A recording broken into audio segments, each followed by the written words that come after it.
Achraf Hakimi, meilleur latéral droit du monde, toute époque confondue? J'ouvre le débat. On va comparer les statistiques d'Achraf Hakimi lors de la saison 2024-2025 et celles des meilleurs latéraux droits depuis le début des années 2000. Achraf, il a tout simplement révolutionné le poste. Il a des statistiques sur cette saison qui n'ont jamais été faites auparavant, que ce soit Daniel Alves, Philippe Lam, Maicon, Cafu. Donc on va regarder tout ça ensemble et on va voir à quelle place se situe Achraf. Si on regarde les statistiques pures de ces joueurs, on aperçoit déjà que Achraf Hakimi, c'est celui qui a été le plus impactant en termes de buts, toute génération confondue. Donc déjà, rien que pour ça, il est à part. Que ce soit offensivement ou défensivement, Achraf Hakimi, il est présent. Et c'est ça qui est très intéressant. Souvent, les très bons arrière droits, ils ont souvent une prédisposition. C'est soit l'offensif, soit le défensif. Philippe Lam, par exemple, il avait énormément de volume de course, un peu comme un Hakimi, mais la différence, c'est que Lam, il dépassait rarement la moitié de terrain. Il était beaucoup moins dans la moitié de terrain adverse et surtout, il se projetait pas du tout autant dans la surface de réparation adverse. Alors que ça, Hakimi, c'est vraiment sa marque de fabrique. Il n'hésite pas en fait à jouer comme un ailier par moment.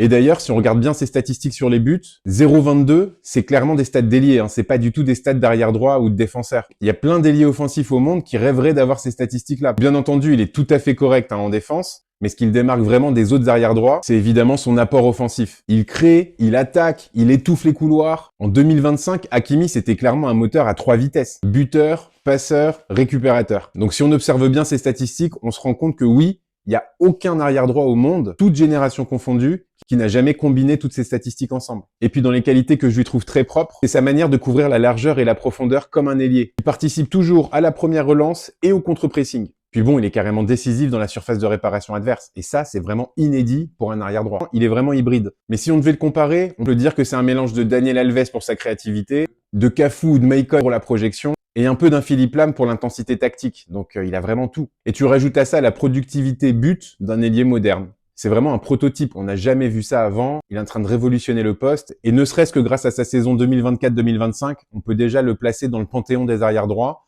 S'il nous refait une deuxième saison comme ça d'affilée, bon on pourra tous s'incliner et dire que c'est sûrement le meilleur latéral droit que l'Europe et le monde n'ont jamais connu. Et sa régularité, elle est impressionnante. Le mec ne rate quasiment aucun match. D'ailleurs, je crois que Luis Enrique va le mettre au repos là pour les prochaines échéances contre Lorient, je crois, et la prochaine ensuite.